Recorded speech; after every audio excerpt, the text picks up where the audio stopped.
comedy for the smarter people. Well, no, I mean Dennis Miller's not even recognizable as a comedian anymore. He's basically just like a low budget Rush Limbaugh. And Bill Maher is still moderately funny, but I mean the actual really, really funny people are, like a Dave Chappelle or Louis C.K. or whatever. Bill Maher was one of the first live comedy shows I ever saw in Vegas. And one of the reasons I ended up moving to Vegas and playing poker there, not because of the show, but like I had just a good time. I thought it was a lot of fun. And actually I was really disappointed by the show. It wasn't. How long can it take you to get a fucking live We're show? ready. I said hi Lyman on my live show. So here we go. You literally might be the worst person in the world. I mean, if I had to let you set up the thing, then maybe this would go perfectly. If I I'm was sure. setting up the thing, number one, I wouldn't be talking to you, and B, number two, it would just never happen. I would never text somebody or email somebody and tell them that I had a stream set up and not do it. I just don't talk to anyone. What do you want? What do you want from me? I want a stream going. All right, I've got it. You got like fucking 10 fucking people watching. The least you could do is not be a fuck up. All right, we're here. We're live. Here we go. Let me see. Where is it? Joshua Seth Hill is not live. You're on the wrong channel. No, I'm not. What do I need to be on? You need to be on. Let's see. Awaken TV. Search Awaken TV. Oh my God, you're some sort of fucking nutcase. I know it already. Let's find out. Awaken TV. You don't play poker. You don't play poker for a living if you're not a little bit of a nutcase. Okay, where Awaken TV is this on YouTube? Yeah, should be. Okay, I'm looking. Awaken TV. There's a few Awaken TVs. It's the one. It's the one with the white circle, maybe green font, green picture.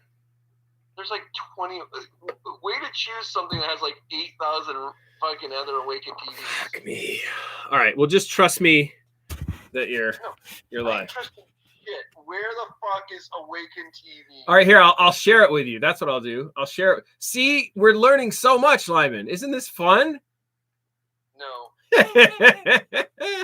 All right. Oh, I know how to do it. See, you said Wayne's stupid, but it's really that Wayne's smart and I'm stupid. It's really that you're stupid. So there's a button where you share the link and I can share it with you, the video link, and I think you can join in, and that's all you have to do. Okay.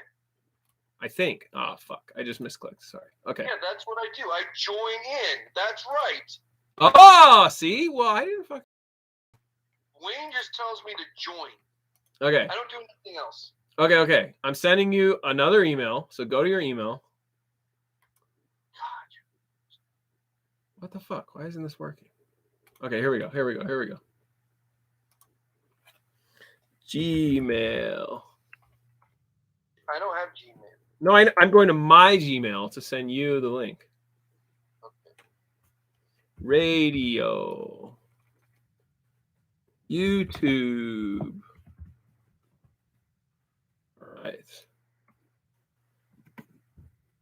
All right. It just says YouTube in the title. It's from a My American Mind at Gmail.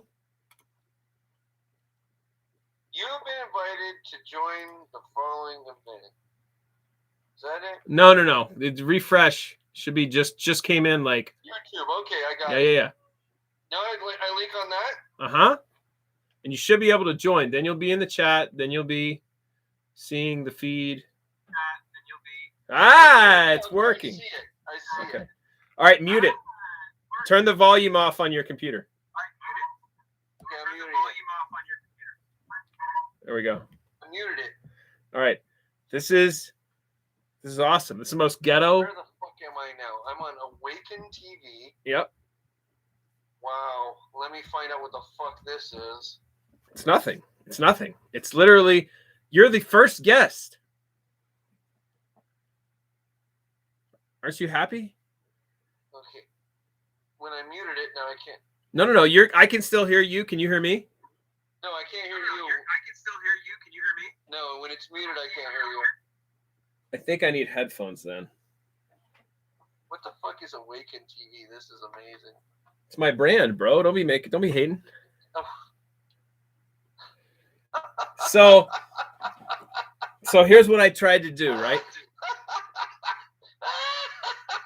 Awaken TV is even dumber than your other thing. What other thing? The other thing is a software company that makes millions. It's some startup. Okay, well, this is even dumber. Thank you. Okay, well, now that we've established that I'm an idiot and that you're on the right channel and that it is live, let's have a conversation. Awaken TV. What do you want me to be like LIMONisawesome.com and like that be the name of the stream? We can do that. I'll do that next time. No, I'm trying to figure out what the hell Awaken TV is. This is bizarre. It's literally it's not a it hasn't been a nurtured channel. And the idea was, hey, I need to just start doing it. I think this guy's fun. I'll talk to him. I didn't know he was going to be such a hard ass about what software and what was being streamed where. So you've literally never watched anything I've ever done before. I've watched everything you've done. So then you know that, like, what are the odds? I'm just going to be like, yeah, this worked perfect.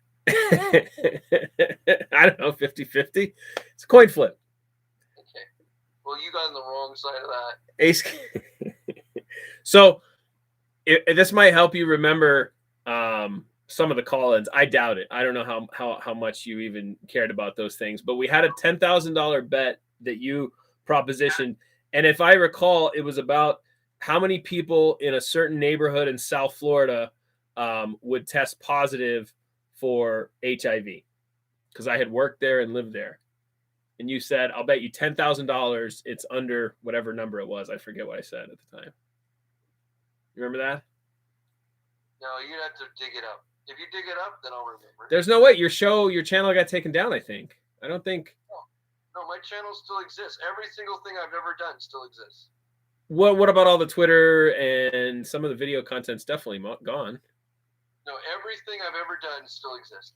Literally every single second. It's either archived at Live at the Bike or it's out there free. No, because the Twitter accounts, if they were deleted, then they remove it, right? No, everything that's ever been discussed on Twitter is archived. Every single tweet. You have access to them? I assume so. I mean, no, I mean, I don't. Somebody does. Yeah. Well, that's what I mean. I guess the general public is what I mean. Couldn't do it. So, what do you remember? What you can just Google like how to find old tweets or even deleted tweets. Nothing ever goes away. It's all in the memory hole. It's all public information. Yeah, I feel like I can't get to my old Twitter account because I'm banned. I feel like there's a website that archives everything that like appears on the internet. And so go to twitter.com/whatever, and then I think you put in a date. I've used it before, but it's been years. Yeah, so you can find anything. So if you want to show me something, I'm more than happy to look at it. I was just curious if you remembered any of the stories behind what the interaction or conversation was that gets you kicked off. Because I feel like I've missed them all. And maybe I can go find them, but you have one that comes to mind? It gets me kicked off what? Twitter or whatever, or Gab or whatever, right? Like any store, like you said making $10,000 bets and people, whatever, suck. But is there I guess, a good story behind any of them? Well, basically the way that all this stuff works is,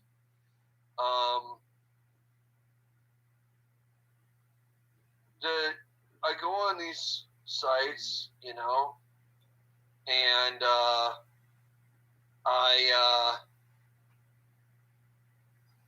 see people are just like spouting bullshit, which is sort of a normal thing in the world, but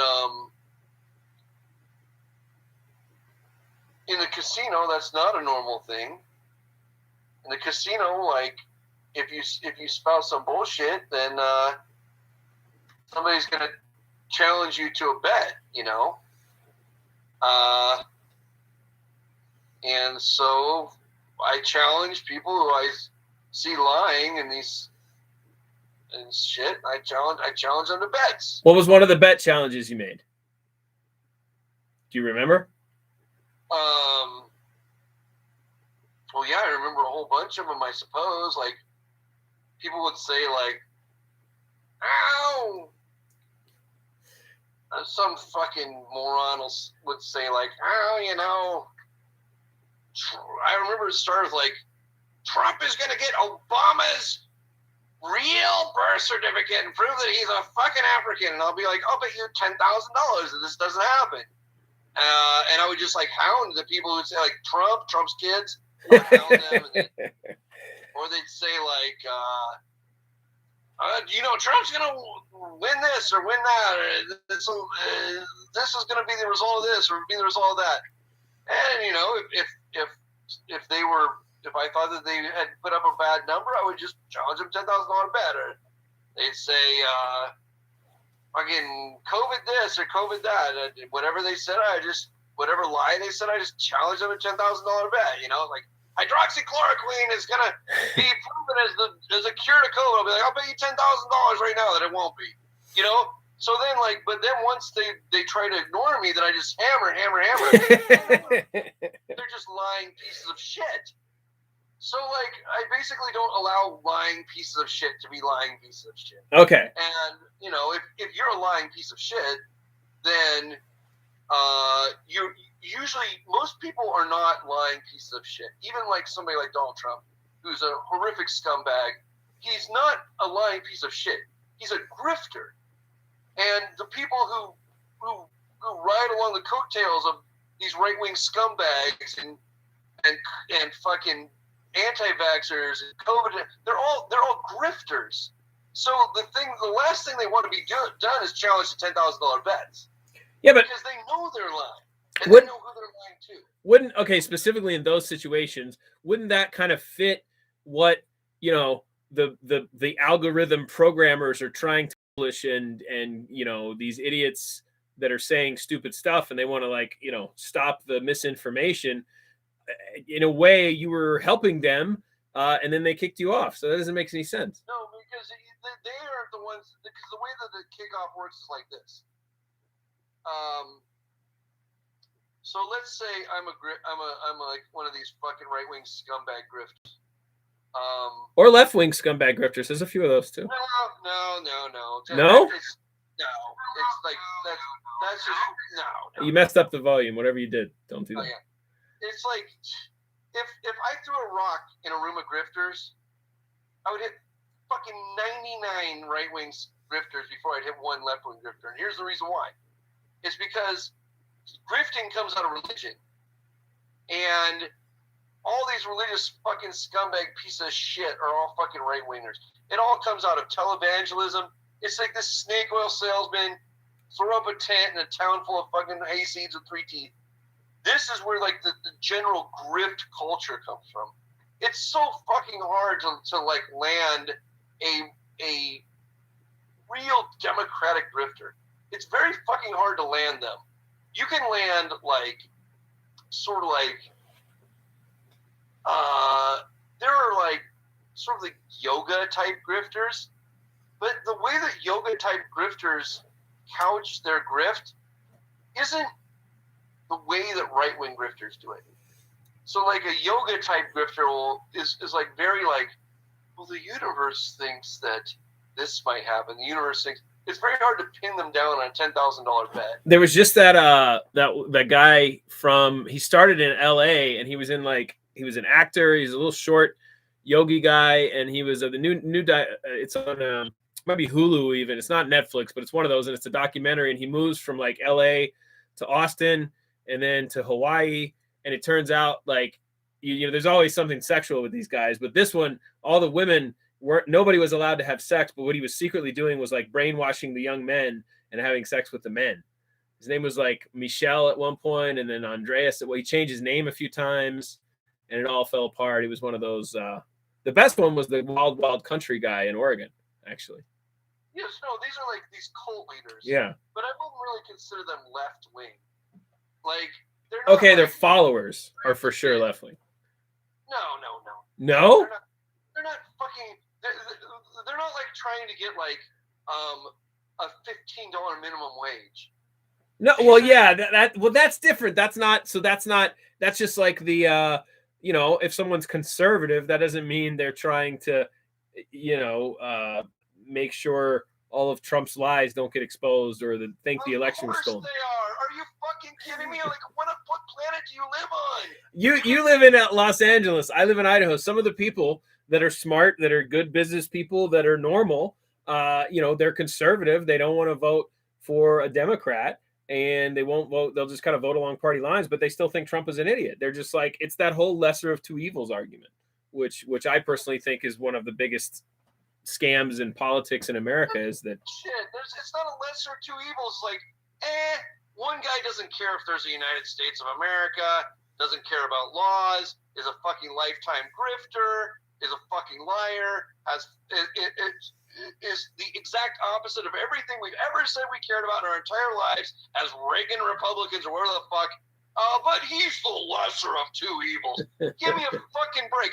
The other guy, just like fucking spent a lifetime public service, child served in the military, yada yada yada, down the fucking line. Now, it's like, no, it's just bullshit. It's like all fucking bullshit. It all comes back to creepy fucking white supremacist Christian religious thing. And I know how the people are in Idaho because I grew up in Oregon and it's the same fucking people. They're these creepy fucking pasty losers. And the thing that they want out of life is somebody who says, you are right. You are special. And Trump would say that to anybody who will fucking send him $5. Send him $5 and say you're special. And so those people are much easier to like make bets against. It's like nearly impossible to make a bet against a fucking left, like what somebody would consider a left-wing cult. It's like, well, don't drink the Kool-Aid. You're gonna kill yourself. It's like, well, they're already dead. Where do I fucking collect my money? You know? Yeah. It's much harder to challenge somebody who says the universe is going to pay you to a $10,000 bet than to challenge somebody who says I'm a billionaire and they're just fucking lying, like Donald Trump, fucking completely fucking broke scam artist. Okay. So who's going to win the election in 2024? I mean, no clue. I mean, as of right now, I would say odds on. If you want me to bet, I'll just say Biden.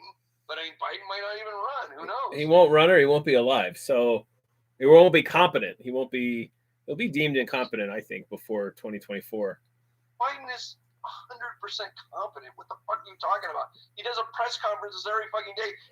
He's like up to date on like 50 different issues, more than any fucking human alive, and yet these people will try to say he's incompetent. The guy's like, he's not incompetent yet. I don't think he's there yet, but you can't tell me there's not some signs of, things aren't as sharp as they used to be. He's 80 fucking years old. Exactly. So he'll be 84, Like, how long are we going to... How many years old? He's a many years old. He's going to be many. He'll be many plus 4.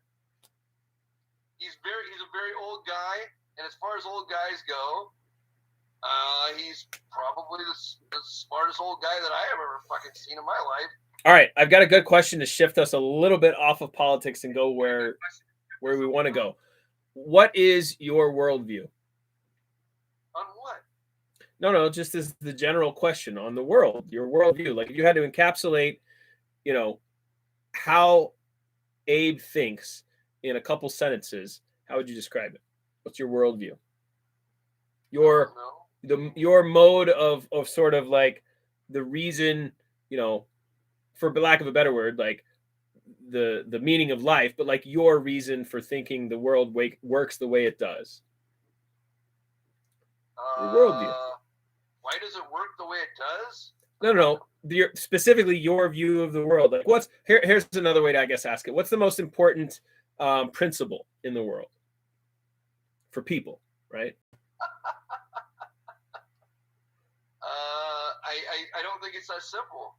No, of course not. This is a jumping off point. It's a good conversation question. It's always one of my favorite questions, but it's hard to answer. I was trying to send it to you in advance, but you didn't want to. Well, it's not hard to answer. It's not hard to answer. Okay, then answer it. It's impossible? Yes, because things don't work that simply. Like, different people have different motivations. Yeah, but it's not about motivation. So my worldview, when I was asked this, I had to stop and think about it, and it's that my worldview is personally that education is the most important thing we can do and will improve the world more than anything else. So if you have smart people, or if you have a baseline of like kids and you can make them smarter, you keep studying physics, you become the best physicist in the world. You keep studying mathematics, you can advance what we do with whatever, right? Rockets, cell phones. If there was anything that I would say, just to go back to your point before, that's kind of like matching the alt-right people or the Trumpers, it's kind of the tech side of things that's really scary. And so I guess let's go from worldview to that of, is big tech, what are your thoughts about big tech? I don't think you have a Facebook and you've been kicked off a lot of platforms. So I guess you would have a unique view of this, because mostly the people that get kicked off platforms are the conservative, nut jobs that you're talking about. Well, no, conservatives don't get kicked off platforms. Are you kidding? Okay, Alex Jones and all the nut jobs that follow him, they're all banned from all the platforms. No, that's not conservatives being kicked off a platform. That's nutcases being kicked off a platform. And they tend to skew to one side of the spectrum. But that's because there's a lot of nutcase conservatives. But conservatives aren't getting kicked off a platform. When was the last time Mitt Romney was kicked off a fucking platform? No, okay. Back to you. We're trying to keep this not about the nut jobs. I'm trying to bring it back to you as your own nut job. Why do you think you... Okay, you started to explain that. I guess we'll just go back to that. You've been kicked off, and I think what you were saying was like people report you, and you kind of get kicked off. Right. So like when I challenge some scumbag to a bet, he will even tweet out, these scumbags will even tweet out or gab out, like, everybody report this guy or block this guy, right? And then when Twitter or Parler or Gab or Facebook or any of these fucking platforms get like 1,000 requests to ban somebody, accusing me of spam or targeted harassment or whatever, the site just bans me. And they should, because it makes perfect fucking sense. Like, right, the algorithm did it. Yeah, it's like X number of complaints. Yeah, the guy got 1,000 complaints in 11 minutes or something. Fucking, why wouldn't they ban? So why do you think you're so good at getting complaints? Because I hit them where it hurts. So, in that sense, has that ever served you? I mean, I guess. Okay, so this is something that I was curious to talk to you about, because I thought a lot about this when I used to play poker. It's kind of, how am I getting better? What skills am I improving? What is poker doing to me as a person, as a human, and what am I getting good at? So I think what you're talking about here at the poker table is actually a huge skill set of hitting someone where it hurts, right? Finding their weakness. That makes sense? Yeah, poker is like, poker and gambling for a living in general is no room for bullshit. Right. Because it is a zero-sum game, and you either win or you lose. And so, like, my bullshit meter is, like, fucking very, very attuned. And I don't just know when it's happening, I know how to fight it. And I don't fight it in a nice way. I fight it in a very brutal way with money. So if you want to bullshit me, you're going to have to fucking pay. And if you won't pay to bullshit me, then I will tell everybody within listening distance that you're a fucking scumbag, lying piece of shit coward. You're a coward, piece of shit, scumbag, motherfucking liar. And if you want to prove me false, put the money up. And then when these people see that I'm doing that in their comments every day, they can't take me because they're not going to put the money up. They know they're lying. And so they have to get me banned. They will. It's like the power of 1,000 suns to get me banned. They will, and the people in the comments, a few of them will start to say like, "Hey, why don't you just bet this guy? He said that he's saying that ivermectin doesn't cure COVID, and you're saying it does. He's saying there'll never be a clinical trial that says that it does, and you're saying that there will. Just bet him the $10,000 because we trust you, God, fucking smart guy who never fucking went to medical school." And then that guy's saying like, I can't afford to lose fucking $10,000 every guy who bets me on some bullshit I'm making up. I'm just trying to fleece hayseeds. I'm just trying to fucking scam piece of shit moron, toothless fucking Idahoans. Right. And then Look at these teeth. I end up there.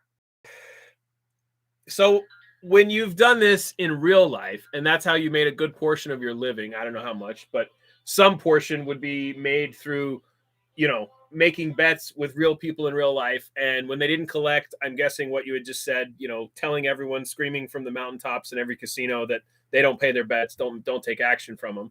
But That's right. Other than the people that do collect, I mean, what would you say your so you said something on a stream, I think it was actually with Wayne, that if someone wants to or no, it was with Billy DGAF, if someone wanted to learn how to make X $100,000 or $1 million a year and they kind of live in the gray area, you could teach them how. So how would I do that? If I wanted to go back to I wanted to go to LA and I want to be the next Abe, but I want to do better than he did, what am I doing? What do I do? Oh, you want to know how to make a lot of money? Yeah. Because we're talking about money next. Oh. Okay, so listen. There's a lot of things in this world, in the gambling world, that are sort of illegal. They're basically illegal in the ways that marijuana was illegal for like the past decade, let's say. Not the way marijuana was legal in the 70s, but in the way that marijuana was illegal in 2010, okay?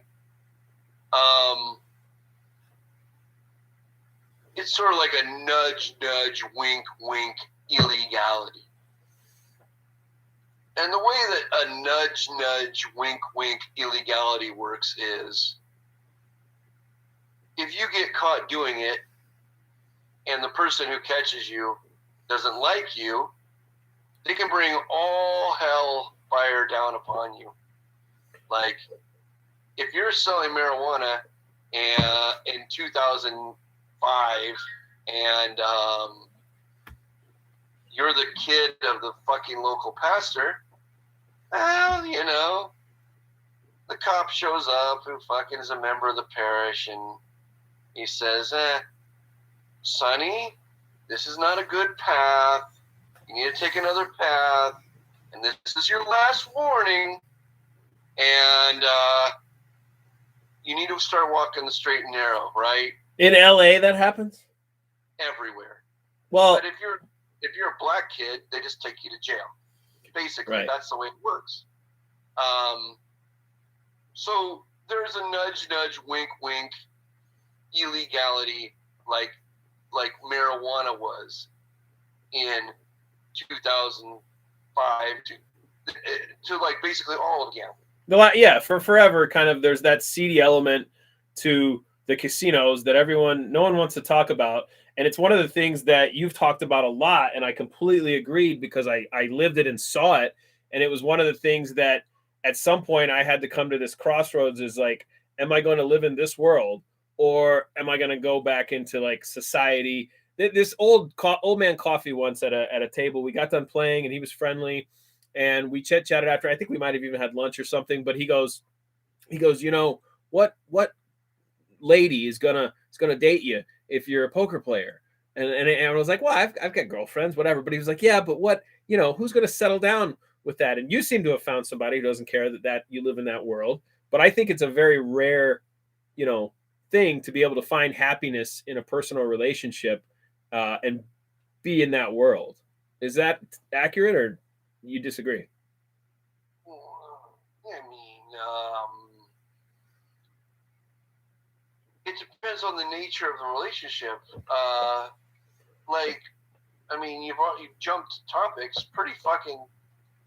No, well, we're still on the gambling world being a place where there's a wink, wink, nudge, nudge. There's some seedy elements. There's things that could potentially get you thrown. I'm trying to tell you how to get rich.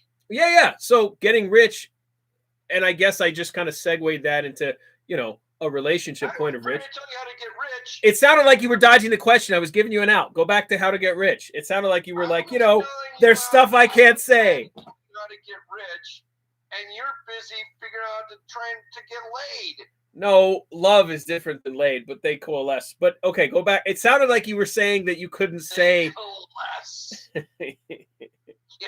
I think they probably do coalesce. I learned that. I took some rhetoric classics. I've been that. All right, so go back to how to get rich. It sounded like you were saying that you couldn't say. I was never saying I couldn't say. Well, not in that many words. So anyway, I digress. Please. You were one creepy motherfucker, but I'm gonna stick with it. All right, thank you. In the gray areas of gambling, offers many opportunities for somebody to make a lot of money, and this may also be somewhat like the gray areas of, say, marijuana right now in 2021, where it's everything's semi-legal. Now, if you were to book sports bets, you could make a lot of money if you were good at it. And if you were to host private poker games, you could make a lot of money if you're good at it. And if you were to host private poker games and the sports bets of everybody who came to those private poker games, you'll make a fuck ton of money if you're good at it. But you have to remember, this is all semi-legal, and I am not involved in any of this. Of course not. You're a good, not church-going lad, but something along those lines. Well, no, the reason that I'm not involved in any of this is because I am already wealthy and I own a lot of stuff. Over under on Lyman's net worth. I put the line at 3.8, and I take the over. Do you want to make a bet? No, you win. 3.8, come on. 3.8. Well, 2 or 4.4, there was some loose math based on some things, and that was where I came in initially. But I thought I could shoot low and then try to sell the over as a bet. See, I'm trying to learn to make books. We're learning here. You probably forgot about crypto. Yeah, I have no idea, right? And that's kind of, well, that was one of the things I wanted to get into next, right? Is like money. And so you live in this gray area. But specifically, I think, is it possible to do, let's say, I don't know, 20% of the revenue that you could do in LA in another state, right? Because I know there's all these clubs in Texas, but even in Idaho, there have been home games.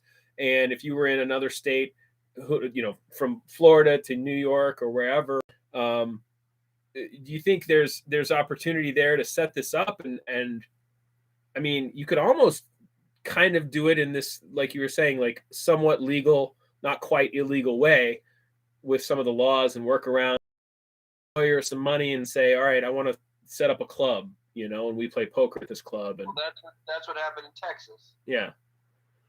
No, what I'm telling you is like, I mean, you're not better off in Idaho. Idaho is a fucking hellscape. Keep telling people that. We want all the Californians to keep thinking that. That's what people in Oregon say too, but it's not true. You'd fucking kill to have our money there. Well, yeah, I'm actually considering moving out. So I grew up in Florida, went to college in Rhode Island, Brown University. There's my degree, and then I went to California and then Nevada because the cost of living was cheaper, and I had friends in Nevada. Met people from Idaho. Wanted gambling. Wanted to get out of poker. I was miserable. I couldn't get past like a serial killer. College, getting a college degree, I guess, is a serial killer thing to do. Yeah. And then moving. You're like traveling to like 20 different states. Isn't this how like every serial killer podcast starts? 3 states. California, Nevada, and it's was for poker. And then the reason I went north to Idaho was because there's no casinos, no poker. So I was like, I have to get a job. The reason people go to Idaho is to hide from the law. Not boy, you'd be surprised, man. Boise's a lot different than it was 20 years ago or even 10 years ago. I mean, the real estate market here is insane high. Of course, it's like it's like Portland, Seattle, Portland, then Boise. It moves around. Obviously, I'm just fucking with Idaho a little bit, but oh, I don't care. You don't have to. I've been to some really. I did sales was my job after poker, and I was going to say from what we were talking about before, I think that's one of the skill sets that I really appreciated that I developed because just like a lot of people, I started playing poker online, but then I fell in love with the live aspect of sitting at a table with somebody, getting reads and whatever, and as someone might say, being a sport, right? And I enjoyed it, and so Vegas was kind of just I stayed there and played live poker. And so Black Friday, I was already set up to just stay in the casino. And I remember you saying on 2+2 and a lot of other places how, all these online poker whizzes are never going to come to the casino and play full time and make a living. And, sure enough, they didn't. But I think that was good for their ultimate happiness, I think. And so that's what I'm getting at, I guess. It's like, so you can make a lot of money living in this semi-legal part of the gambling world, playing poker, other stuff, bets, whatever, running games. But I feel like there's always like a bigger risk of, not just getting pinched but have you ever been robbed, I guess, in a home game? I feel like that's something everybody's scared of. And if you're running a game or operating at a game that's out of a casino or that's not inside a casino. Well, yeah, there's a lot of different types of robberies, and some of them, I would say that the actual criminal style robbery, like an armed robbery, is exceedingly rare to the point of basically being vanishingly non-existent. But the inside job robbery is fucking just like a daily goddamn occurrence. And it usually happens just because somebody doesn't want to pay you. Right. And that's happened, that happens multiple times. What's your default rate? If you're in a gray area gambling industry, like hosting private games and booking sports, and you get 85% of what's owed to you, you're just knocking it out of the ballpark. Huh. Well, yeah, that means the VIG is huge. Has to be. Right, to cover that. To cover the defaults, yes. Right. So if we're back to, the legality of things and things should be legal or not legal, where is the line on personal responsibility? Where should it lie of, I need, I don't know,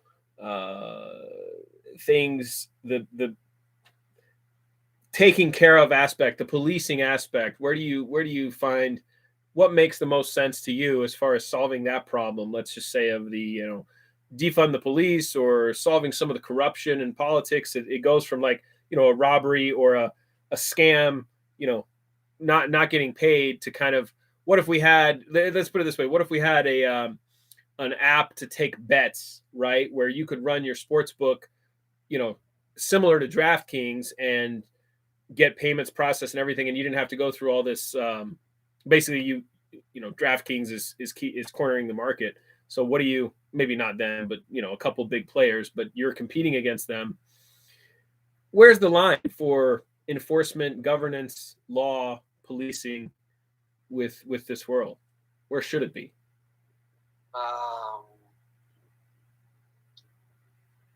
Well, it should be basically like opening your own gambling shop. Should be no different than opening your own cookie shop. That's the way it should be. The reason it's not that way is because of puritanical Christian bullshit nonsense. It doesn't have anything to do with the people that are in those positions keeping the competition out. You know, the grandfathering in of absolutely gambling licenses. But you know how they do that is they prey upon Christians. We have lobbyists too. They prey upon religious fucking scumbags, and they say, like, because this is what happens in California. They'll try to have a new gambling license. Let's say at Santa Anita Park, where there's horse racing.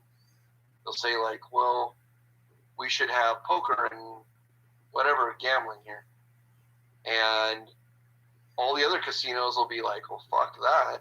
That's going to cost us a lot of money if they open another casino at Santa Anita Park. So we've got to lobby against that. So who do they use to do their lobbying? Religious scumbags. Because it's like, well, who are the shock troops for this? So what's the solution to this? You can't get rid of religious scumbags as far as wiping them off the face of the earth. Is it fixing the lobbying industry? Because that causes a lot of problems in a lot of industries. Well, you can't stop somebody from dropping $10,000 in the collection plate and being like, tell your flock of fucking Christian morons to go out and say we don't want a casino in our neighborhood, right? You can't stop that because these are sheep, horrible scumbag, fucking moron people who are basically like, oh, God told me to do this or God told me to do that. These fucking morons. If you drop $10,000 in a collection plate, you can have their fucking quote-unquote leader tell them, like, we need to keep sin out of our neighborhood. Some fucking bullshit, fucking nonsense. Whereas there's no more sin in fucking opening a fucking bookmaking operation as there is opening a cookie shop. If you go to London, there's a bookmaking fucking operation on every single corner. Nobody knows the difference. No one knows the difference. It doesn't make any fucking difference. So, like, you know, you got to get the puritanical religious aspect out of America in general, and then the corporations will stop using them for the fools that they fucking are. The corporations then can lobby straight to the American public without the patina of religion, the patina of puritanical fucking salvation through not gambling. So I think that's a difference in our generations, actually, is that I see it, is that that's already happening. And now what you have is big tech controlling the story. And obviously the media, you still have these religious fanatics, but I think they're more of a minority than they ever have been. And they're the winning side, quote unquote, of politics is not them. And it's not going to be them in the next 20, 30 years. So positioning yourself. It is waning. Yeah. The power of the religious right is waning. But you're becoming, so what I see is like you almost have a religious left, not even far left, but just the controlling of speech is becoming normal. Where's the control of speech? It's in the private sector, don't get me wrong, but I think that making banned more than me. There's nobody been banned more than me. No, I get it. That's what I'm saying. Like you should be saying, I think, that, you know, Twitter or Facebook is in a way the public square. It's the new public square. No, I don't think so at all. Okay, why not? I think that they're private companies. Of course. And they're there to make money. And in the way that I do business on these platforms, I do stand in I'm a very hard thing to put into an algorithm, because while I can garner thousands and thousands of followers, I think my last Twitter account that got banned had 7,000 or 8,000 followers. While I can garner a lot of followers and I can create a lot of content, I also cause a lot of trouble. And I don't fit very squeakily into these algorithms, because to fit into their algorithm, you have to be like, okay, is he causing more trouble than he is creating content? Because basically, once you go on Twitter or Facebook, you're just an employee. You're like an unpaid fucking employee.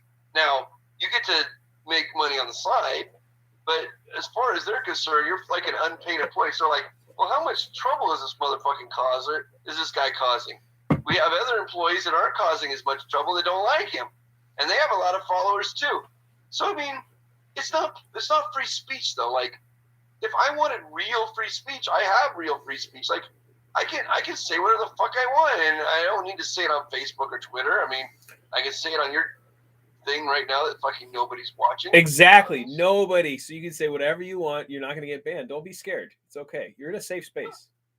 No, but then somebody might watch it in the future. Yeah. Somebody might watch it in the future. What would be? So is there anywhere on the internet that should be free speech, that should be protected, that should be the new town square? Well, the town square isn't free speech either. So, like, you gotta, like, realize that free speech is, like, is sort of a construct that people have invented. You can say what you want, but there's consequences for the things you say.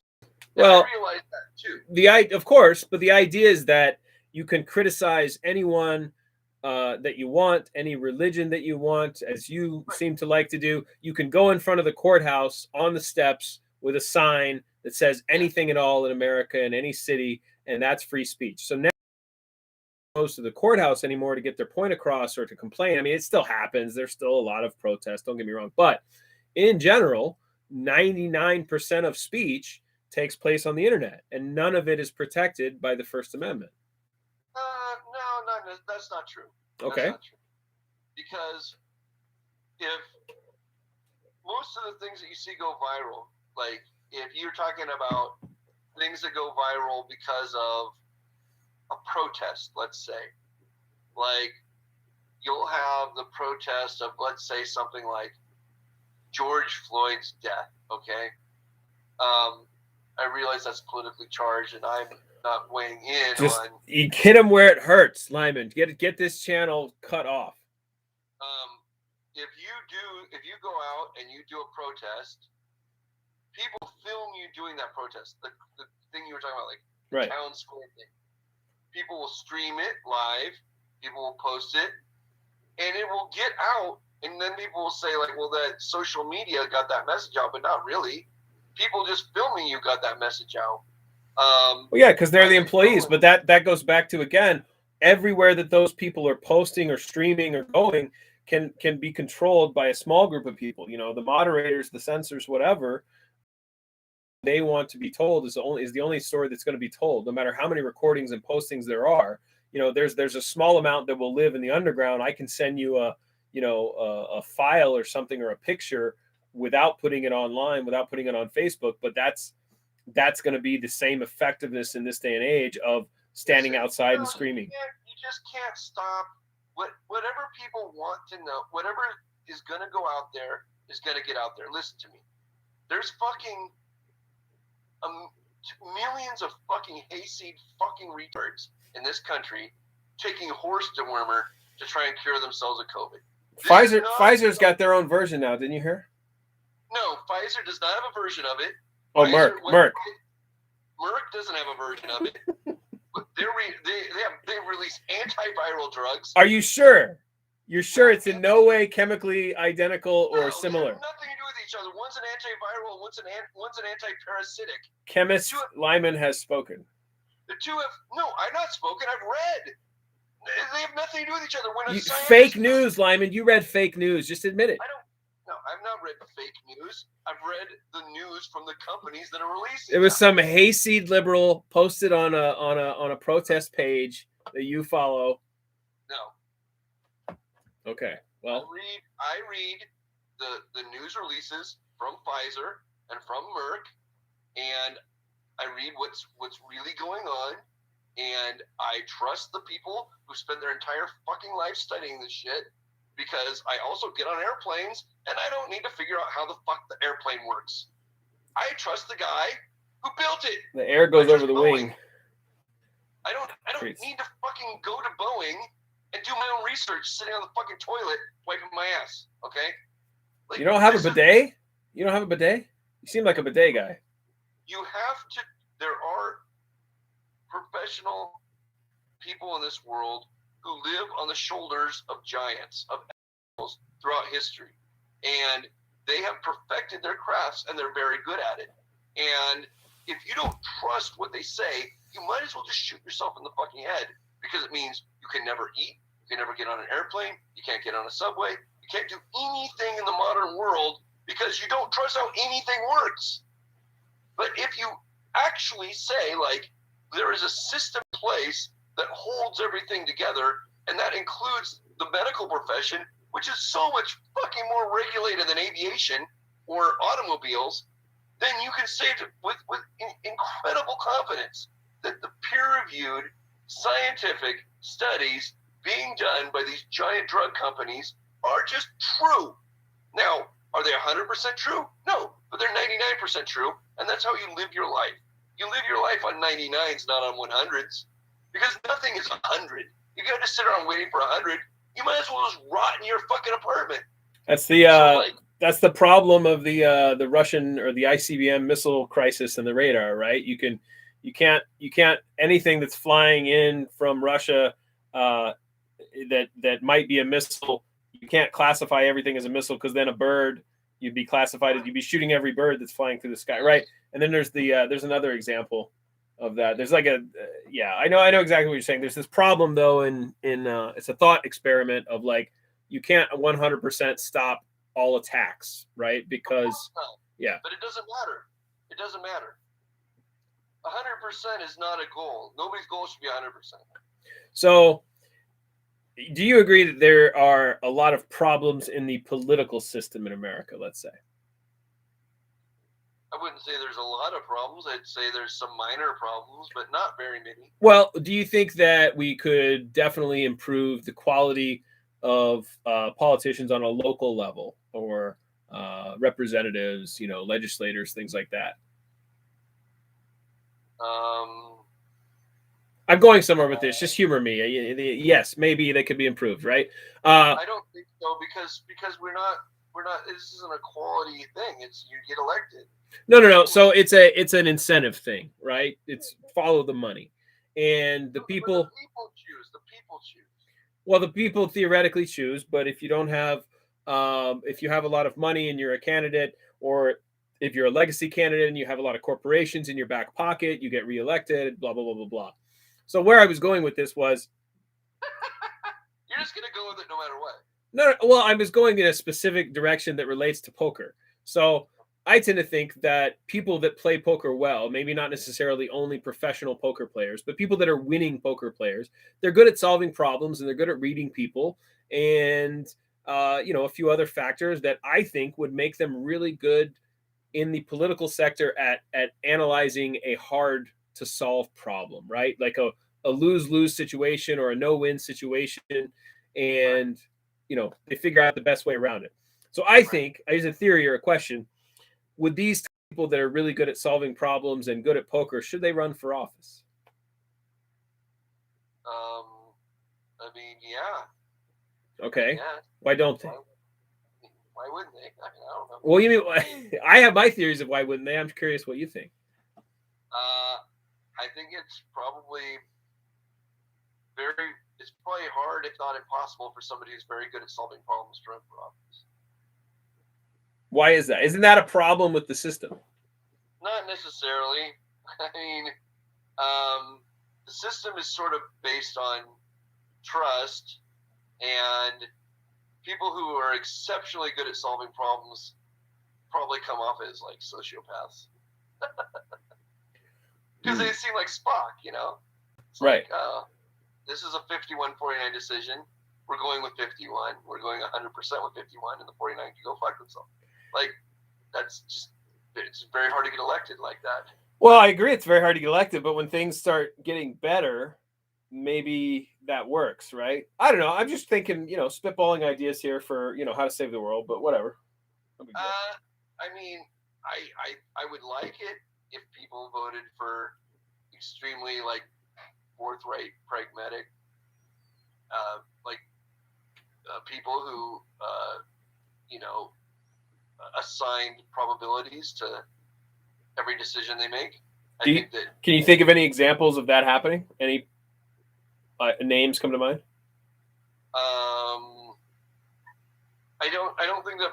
I don't know. I mean, it's hard to say. I mean, I think Obama would probably be the best example. Obama came very Jimmy Carter, Obama, they came very close to like assigning probabilities to like their decision making and saying like, this is the decision because this is the likelihood that this will happen. This is the likelihood that will happen. And Carter just got smashed for it. And after Carter, like nobody ever really wanted to like tell the truth or assign probabilities to anything ever again. The American public doesn't understand the concept of assigning probabilities to decision making, and that's why they love sports. You know, Exactly. And so that's where my worldview comes into play, right? We just need to make the average American smarter, because otherwise, how do we compete with China in the next 50 years?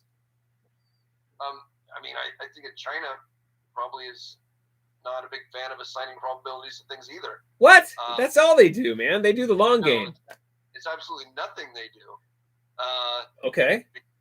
Because they have an authoritarian power structure that would have to say, like, what's the probability that Taiwan should be its own country, or that Taiwan will do this or that? They'll just say the probability is zero. It's just zero. Well, they make the probability zero because of all of the other solutions that they have put in to make that probability zero. Yeah, but I mean, there is zero. All of every probability in China is 0 or 100, because you're in an authoritarian culture. Right, but they make that 100. They make the yes, no, the 1 or 0 decision based on the probability that this decision is better for the state, or this decision would be worse for the state. Right? They kick off they allow Bitcoin for a while, and then they completely get rid of it because they decide that cumulatively over the long term, we need our own digital currency. We will not allow this one. And that was a decision based on the probable outcomes of what happens if we just let mining keep going. This is not done by the market, though. This is an authoritarian situation. Right, but they're basing it on a probability. They're not using math to make their decisions, right? They're definitely. The authoritarians are using math, but the equations don't involve the people. Yeah, but that's what I mean. But that small group of people is still using probabilities of the outcomes of their decisions. I mean, they're doing it so well that you can't deny that they're using a scientific method, let's say. They are, but they're not releasing what they think the probabilities of these things are. Yeah, no, it's not public for sure, but it's definitely... It's not public, and it's not democratic in any way. So it's just an authoritarian dictate upon the country that's basically a gun. I wouldn't consider that any model that anybody would want to try to replicate, and I also wouldn't consider it very hard to compete against. I think it's very easy to compete against. Okay. I think that model makes China just a consummate second, third, fourth place country. There's basically a country of losers because nobody's ever going to stick their neck out to invent anything. So basically you're saying that the U.S. is still out competing China because they're not inventing, we are. We invent everything. Right. Everything. But then they copy it, make it better, make it more profitable, and then sell it back to us. Yes, but they sell it back to us with slave labor while we're inventing the next thing. That's actually sort of a very good system. The only problem with that system is that we don't transition fast enough the basically dumb people in the dumb parts of our country. Right. So are they doomed to lose? Like, I don't see the U.S. getting out of this cycle. I see it becoming a cycle that makes China rich, and now kind of your Silicon Valley big tech billionaires and Facebook and Google, that money just keeps getting siphoned away with the next invention because China gets it sooner, or already owns the U.S. company, already owns the IP. They own the land here. They'll own the factory, what have you. Well, the United States has, like, going back to your whatever point. I made a point. I did. About education. Education is the benchmark of what makes America, quote unquote, great. We have the greatest education system in the world. There isn't even a close second. What would be considered second would probably be more like 10th. Like Idaho probably has better universities than China. That's how great America's education system is. It beats Europe, you're thinking, in some ways?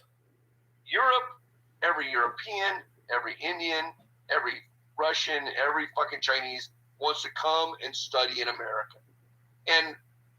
But the right wing of this country vilifies this fucking, our education system, which is greater than, they talk about like, oh, we lost our fucking job putting fucking tires on a car in Pontiac, Michigan. Fuck that. We have the greatest fucking industry in the history of the fucking humanity. It's called American educational system. The American university system, bar none, is the greatest thing that's ever existed in the history of humanity. And it's just constantly vilified. And the reason that by the right wing, and the reason why it's vilified by the right wing is because the truth has a known liberal bias. Because the truth just moves forward. The truth doesn't fucking care about all of your religious fucking dogmatic bullshit. It just moves forward. It moves forward. Abortion, fucking who cares? There should be a fucking abortion place on every fucking corner. You should be able to get an abortion as easily as you get a fucking hot dog. This is, and in universities, people can figure this fucking shit out. Like, no fucking shit. Jesus, fucking Jesus. Who the fuck is going to fucking study Jesus? I think you have some I think if I were to go Freudian on you, there's some trauma here with you and some religious people, and you don't get along with them, and it just keeps coming back to this. Like, this is the root of the evil. And I'm not saying I disagree or agree, but I think you're overestimating the influence of this group. I really do. I think religious people are sleeper cells of destruction. I agree, but there's a reason that the congregation size, the followers of every church is just doing this, right? I mean, it's just shrinking and shrinking and shrinking every few years. But they're shrinking, but they're getting more crazy. Yeah, but that's not. I mean, that's expected, right? If you take a population, you have a certain percentage of them that are the biggest demographic, and then you start making the minority. What's going to happen? That minority is going to push back in ways, and so what's happening is your super conservative Baptist or whatever church and their congregation, their pastor, now he's only got to brainwash 10 people to create his new Waco, Texas, instead of 2,000. Or Ruby Ridge. There you go. The Ruby Ridge, Idaho. He wasn't religious, from what I understand. I think he was just he was like a Kaczynski. He thought technology was evil and society was poisoned, and he wanted to get out of it. I think that was, I don't know. Like I said, I'm not old enough. Listen, the greatest export the United States has is our educational system. The greatest industry the United States has is our educational system. And higher education being the best of the best of the best. And this is why the other countries can't compete with us, is because in our higher education systems, people think for themselves, they compete, they try hard, and they fail hard. And it's all allowed.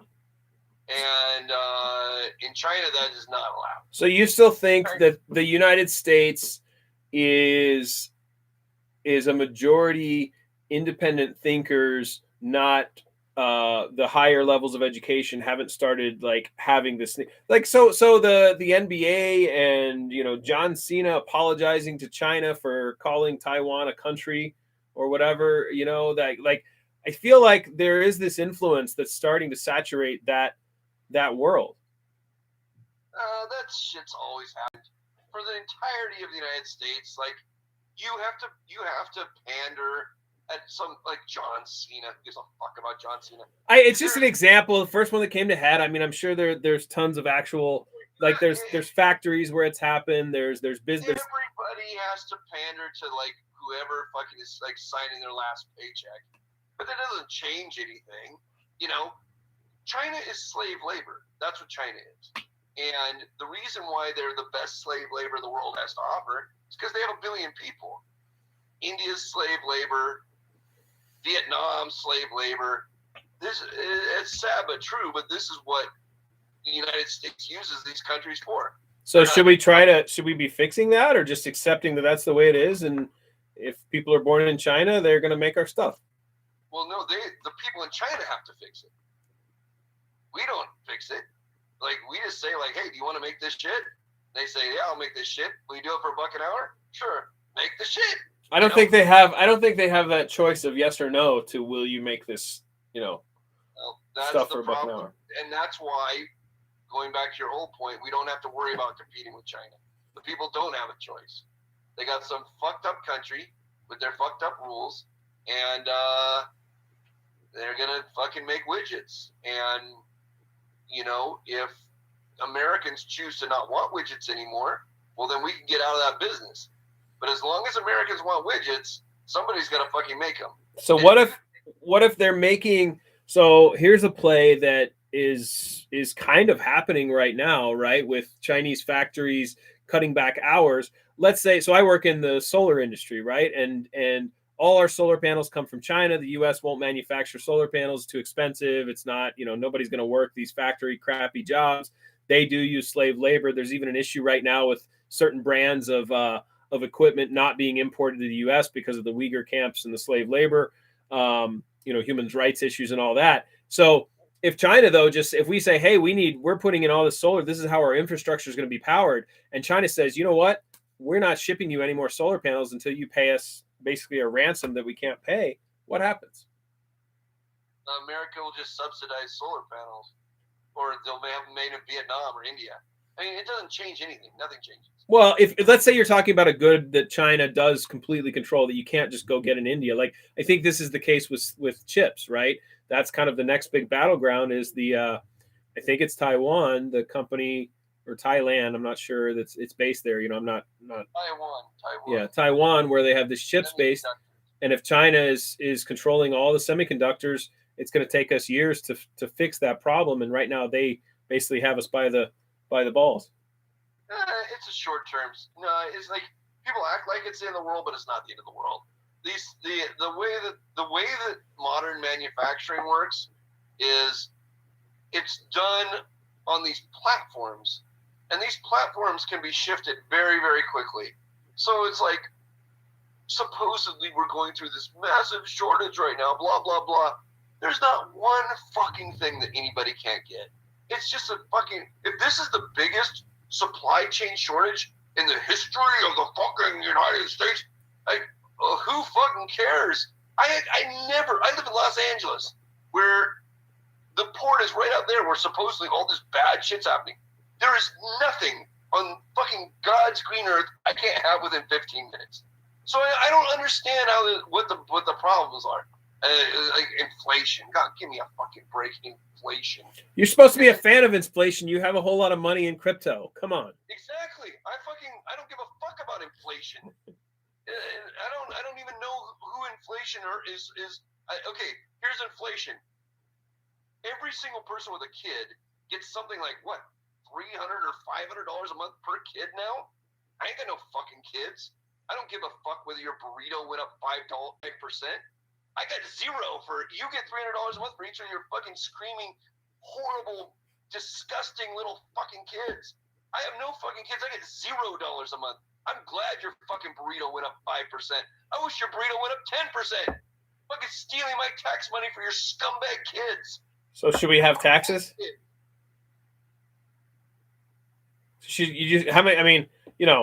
In poker, there's a lot of people in that shady industry that might not pay their fair share of taxes. What do we do with them? Well, that's on the IRS. Okay. In my opinion, in the gambling industry, more fucking taxes are paid in the gambling industry than any other fucking industry. And here's my proof.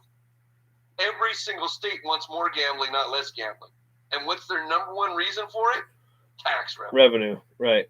No doubt there. I mean, I think that's the no-brainer behind legalization of marijuana and some other drugs is like, instead of spending all this money fighting this losing battle and having people die, just tax the crap out of it, regulate it, and make it safe. Speaking of which, I think that's what happened at Astroland. It was just some bad stuff. There's all these conspiracy theories going around and no investigation. But the 8 people that died at this concert, sounds like it was just bad stuff.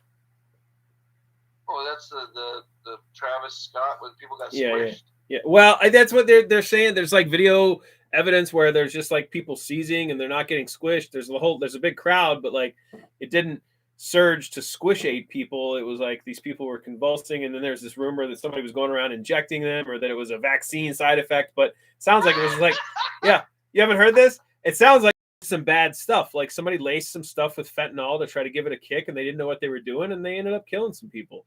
And they should find out who did that, and throw them away. Anyway, last question I did want to get to was crypto, because obviously now you hold crypto. But I remember on Lyman's podcast, and I can dig up this clip, but you said something to the effect of, not verbatim, but that crypto was nonsense because it's not money. It can't be money, because the reason the US dollar has value is because it's backed by the government. So we've talked a lot about government, and you were basically saying that like the nuclear warheads and the government and all the power that America has is what gives the dollar value. So Bitcoin is malarkey. And that was, I don't know, 10 years ago, 8 years ago, you said that? Yeah, all still true, 100% true. Okay, so why are you putting your money in it? Because Bitcoin, there's 2 reasons. You have to realize the two very important things. Number 1, if a bunch of people think something is worth something, then they drive the price up. There's no reason not to make money off those fucking morons. That's number 1. So like, said like a true poker player. Yeah, if a bunch of morons are going to make something valuable, then make money off of them. Like if a bunch of morons are going to buy tulips, then get in the tulip industry, trying to make some money off them. That's number 1. Number 2, Bitcoin is not used as a currency by anybody. Any normal human. Never has, never fucking will be. In El Salvador, I think they would say different. No, there's nobody in fucking El Salvador using fucking Bitcoin. It's fucking nonsense. The only people who use Bitcoin are criminals. The only people who use Bitcoin are criminals. And poker players. Yes. Semi-criminals. No. At the World Series of Poker, they're like 100, vaccinated at the World Series, blah, blah, blah. I need to buy a buy-in. Lyman send me 1 Ethereum. I'll give you the 4K. I've got it right here in chips. No, yeah, that's criminals. They're money laundering. That's called money laundering. The only people... I loan my friend some cash, it's no problem. We pay taxes later. The only people who use Bitcoin are criminals.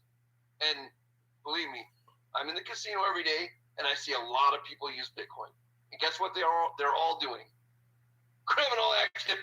So then if Tesla and these hedge funds and, banks are now getting in on the action, like it's not going to be just a criminal enterprise. They're going to take their cut. It's going to become a new bank. No. It's still a criminal enterprise. Here's how Bitcoin works.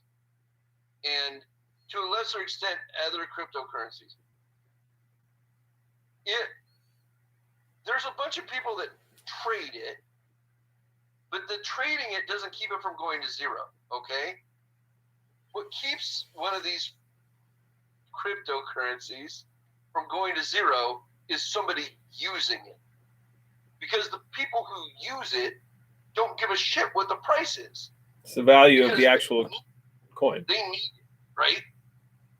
So you'll see something like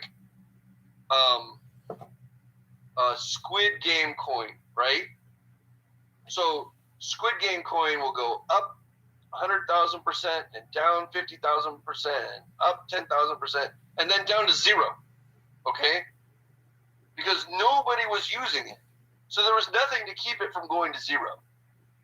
But Bitcoin is used by a lot of people, millions of people. And those people are called criminals. And I'm not saying that as a bad thing. It's a great thing.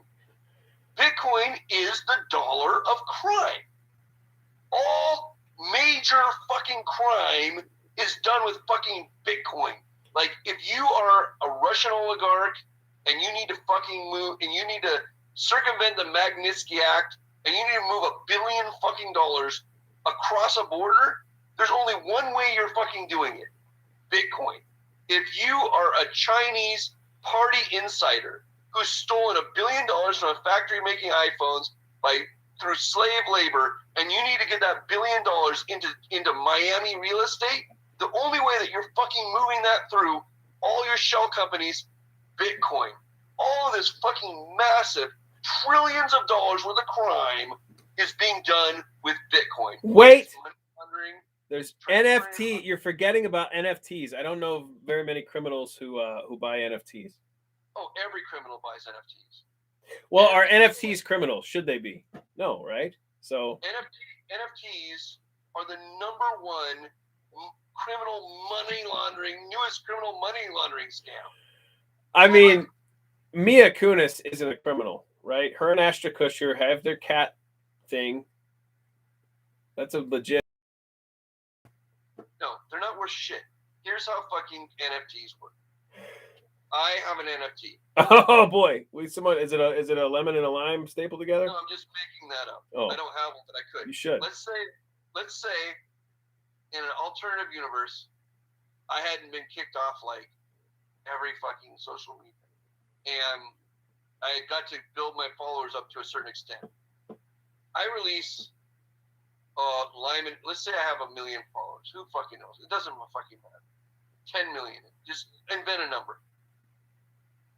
And then I say, okay, here's Lyman NFT, whatever. It's me fucking doing a jig, or it's a picture of fucking something I had said or important, whatever. Now, I say, I'm gonna put this up for sale, and you idiots can buy it. I'm not gonna say it that way, but I'm gonna say it's important, one of a kind item. Now, I release this fucking thing, and now I just have somebody I fucking know buy it. Okay? So they buy it for $1,000, and then another person I know buys it from them for $10,000, and then they buy it back for $20,000, $30,000, and they keep buying it until a fucking fish comes in and buys. That's how it works. It's all a fucking scam to get the fish to buy. And then once you got a fish on the line, now you let the fish fucking hold the bag. And this happens over and over and over. And not only is it done just to get a fish to fucking take fish money, it's also done just to fucking launder money. Okay, I fucking stole a bunch of fucking money, from whatever reason, embezzled it, stole it from a foreign government official. I need to fucking get this money on the grid. How the fuck do I get this fucking money on the grid so that I can buy Miami real estate with it? Something that like every criminal wants. What's something every criminal wants? Miami real estate. So how do I fucking get Miami real estate? New York or Manhattan real estate, some East Coast real estate. I need to show how I fucking made this money. How did I make it? I made it selling an NFT. I bought the NFT for $10. I sold it for $20 million. Woo! Isn't that exciting? Put it on the Today Show. This guy bought this NFT for $10, sold it for $20 million. Guess where the $20 million came from? It was my fucking money the whole time. I bought my own NFT. That's how I earned the money. I earned the money buying it for myself. This is totally fucking unregulated, complete fucking bullshit, wash-traded nonsense.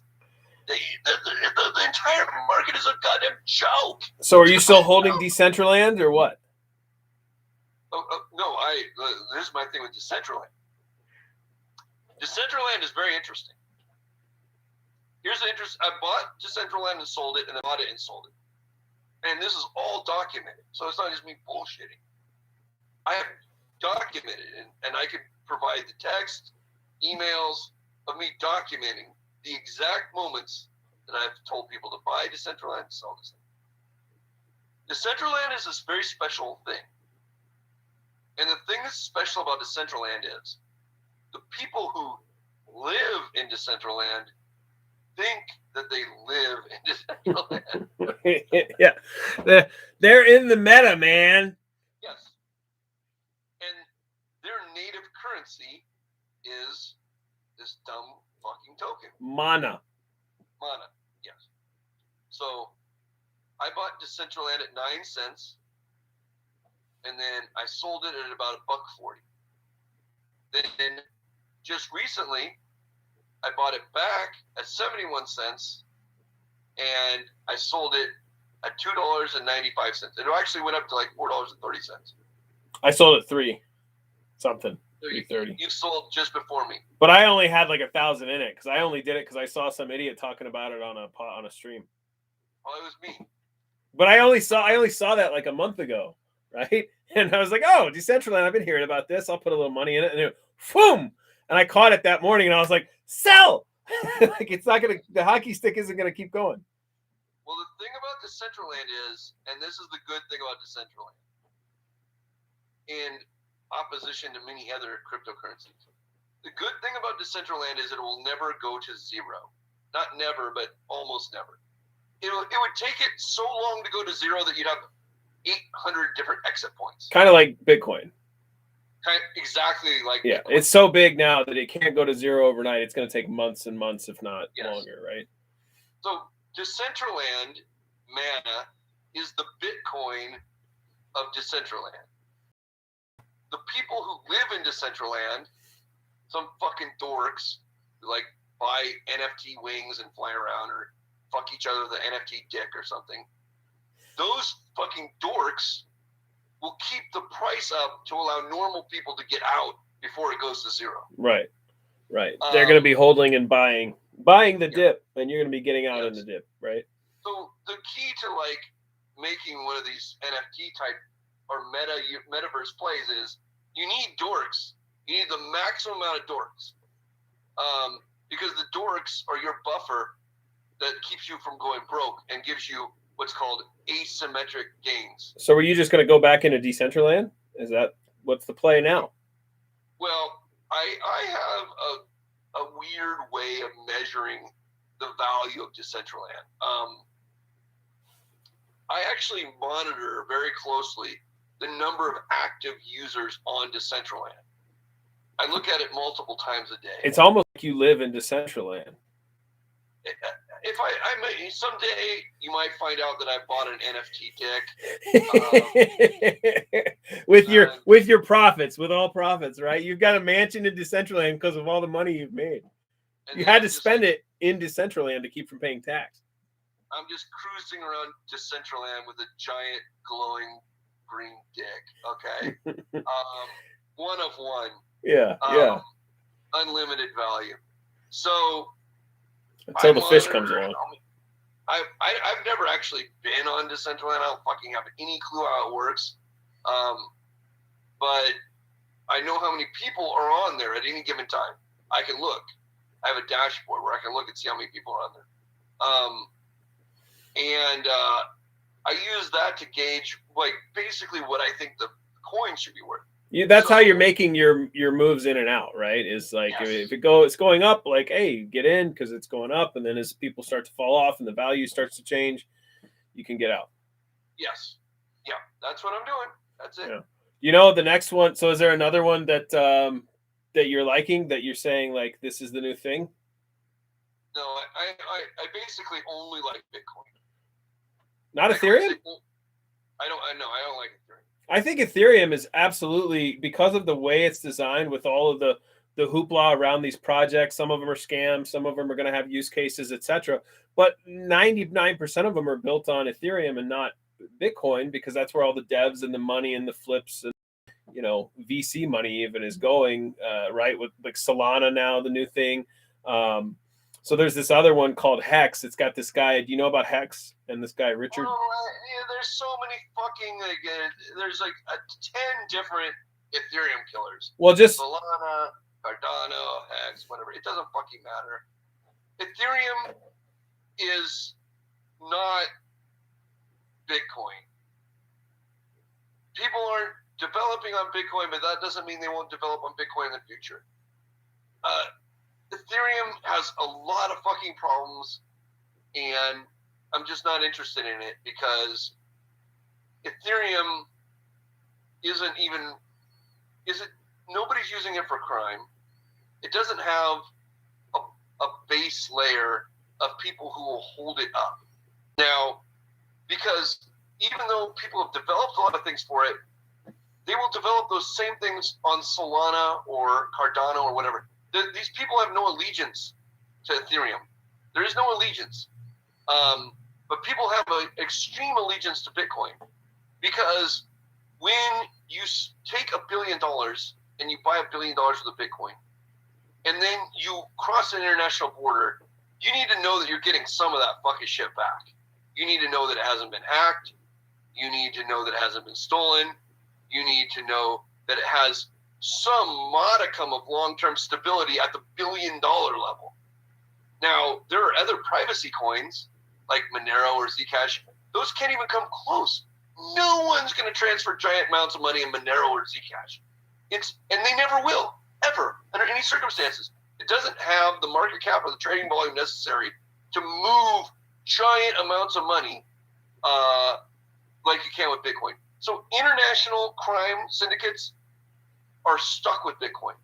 And so Bitcoin has a use case and a floor, and it actually sort of has a market cap of crime. So you think, so if you were to estimate that the value, I've heard these shots about, well, if it gets to X percent of what the value of gold is, then it's going to be X dollars per coin. I think you said somewhere around, 200,000-300,000 a coin eventually. But you don't think Ethereum will basically close the gap like it's been doing over the past few years? In other words, if I had 20 grand or 100 grand to put into a crypto, Bitcoin, yeah, you're going to make some money. But if you pick, let's say, 2 or 3 or 5 other coins, their gains are going to be exponentially higher.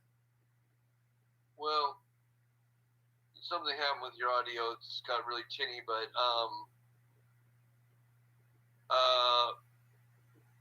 the situation is such that you can develop any of the things that you're developing on Ethereum. You can develop on other platforms, and you can also develop them on Bitcoin's second layers. It's sort of a zero-sum game. That's the way technology works. There's going to be one winner at the end, and for all intents and purposes, it looks like that winner is going to be Bitcoin. You can imagine a world where Bitcoin, where Ethereum is worth nothing and Bitcoin's worth $500,000 a coin, but you cannot imagine a world where Ethereum's worth $500,000 a coin and Bitcoin's worth nothing. Like, no matter what fucking happens with Ethereum, it only helps Bitcoin. Everything fucking funnels up to Bitcoin, because Bitcoin is an actual currency and an actual store of value that criminals use, and they will not stop using. Well, I think you're right, but I don't think there's any reason that can't change. Let's say in 5 years with some reason, that they, let's say the IRS or the FBI starts really cracking down on crime on Bitcoin. They start analyzing that chain, and maybe there's some new coin that they can't access, and Monero is what they use, and it could pump. I mean, I think you're right, but not necessarily in the longer term. No, you can't crack down on Bitcoin, and this has been proven just recently. The reason that you can't crack down on Bitcoin is because Bitcoin is used by criminals, and criminals don't care about crackdowns. The people who care about crackdowns are the people who aren't doing crimes. But the people who aren't doing crimes were never using Bitcoin to begin with, because you can't buy anything with Bitcoin. Nothing. Tesla tried to sell a Tesla for Bitcoin.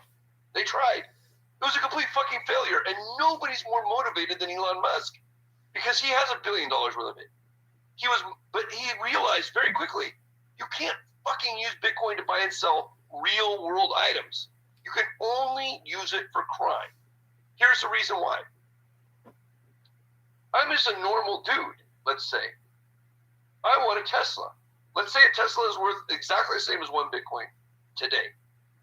So I go and I buy it. This is what happened to Tesla. They got fucked. So I buy a Tesla for 1 Bitcoin. I can return that Tesla for something like, let's say 30 days. It might even be longer than that.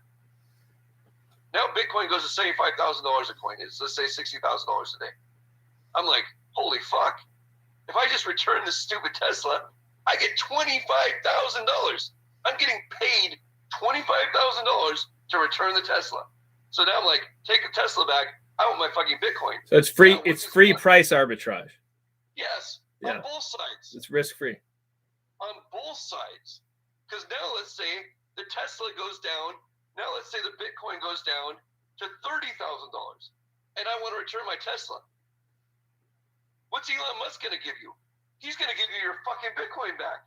He's not giving you $60,000 fucking dollars. He's going to give you your 1 Bitcoin. But nobody would do that. Nobody would take their Tesla back. So really, Tesla is getting screwed, because if you sell 1,000 Teslas, yeah, maybe one person gets their Bitcoin back when it drops. But if the Bitcoin goes up 25 grand, he gets a whole bunch of cars coming back. It's everybody gets fucked on both sides. It just doesn't work. You can't use it as a currency in any way, shape, or form in the real world. It can only be used by criminals, because criminals don't give a fuck whether it's worth $75,000, $60,000, or $45,000, because they're gonna pay taxes on it anyway, and they need to get this fucking money on the grid. They need to get this fucking money on the grid. They need to move it across international borders, and it's all stolen fucking money.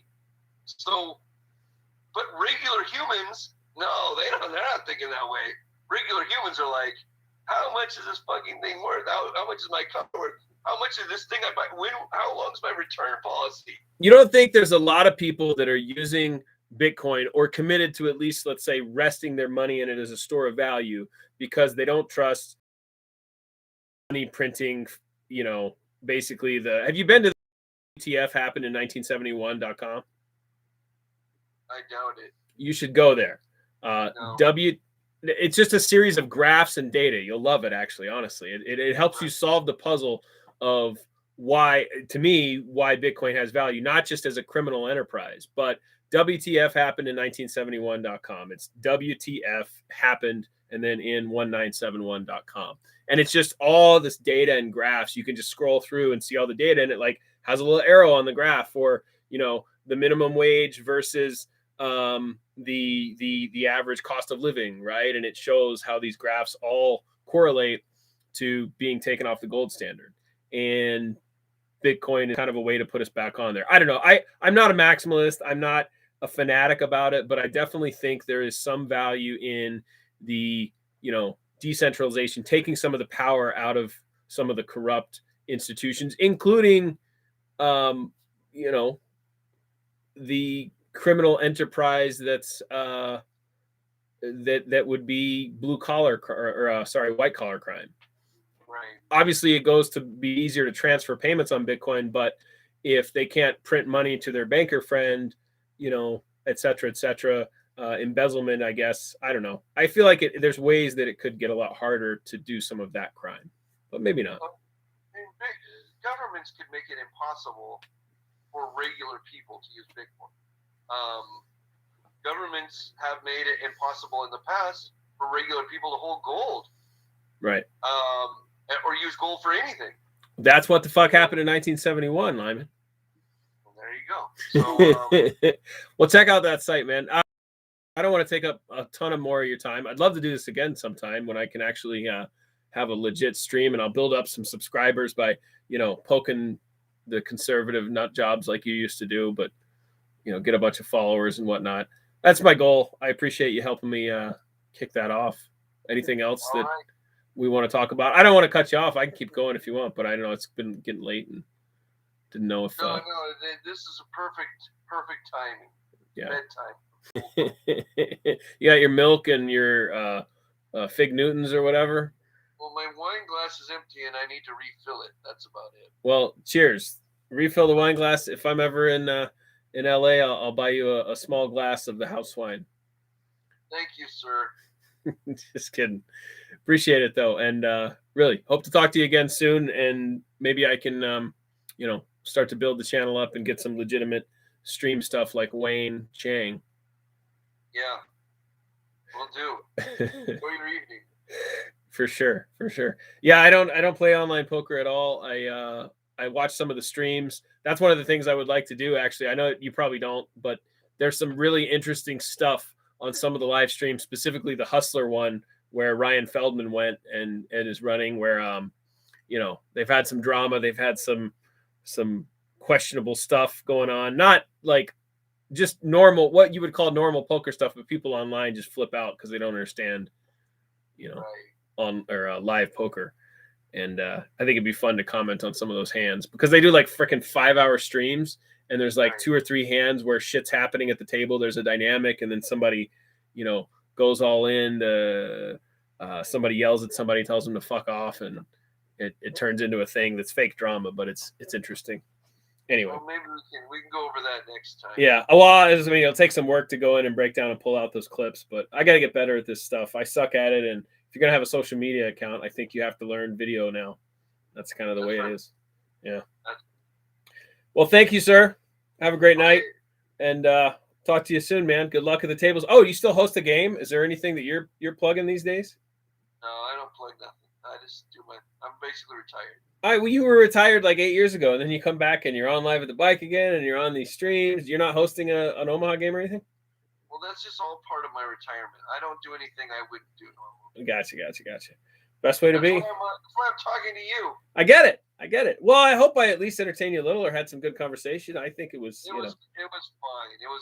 I had a fine time. Would you rather have Wayne sitting there clicking buttons, playing $2 tournaments while you're just ranting? I mean, there's that. But. All right. I like everything. Yeah. You gotta enjoy life. Well, thank you. I enjoyed it. I really did. I honestly, I appreciated a lot of your honesty when I was playing poker, and it helped me get out of poker, for better or worse. I think for a lot better, instead of being that guy. And I salute you for being that guy for, so many years. But I think in LA, I was in Vegas, and I think you've said it once or twice, multiple times on stream. Vegas is like a poor man's, if you're a poker player in Vegas, you're dirt poor. I think you're right. Not enough money there.